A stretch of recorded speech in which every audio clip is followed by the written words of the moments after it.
कंबर रिपोर्ट काज़ी नियाज़ हुसैन। कंबर वफ़ाक़ी हुकूमत ख़िलाफ़ JUI जे सनते सवे माण्हुनि जे एहतिजाजी रैली कढी वई।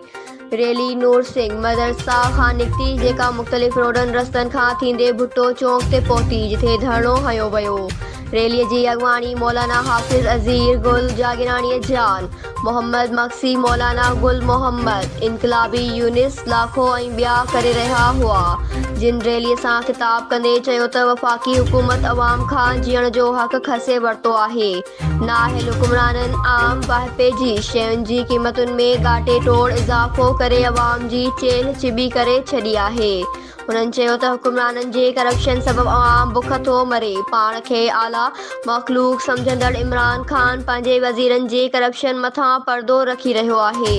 हुननि चयो त PDM जे प्लेटफॉर्म तां नाअहल हुक्मराननि खे घर भेड़ो करे अवाम खे सुख जो साह खणाईंदासीं। न्यूज़ सिंध एक्सप्रेस न्यूज़ कंबर।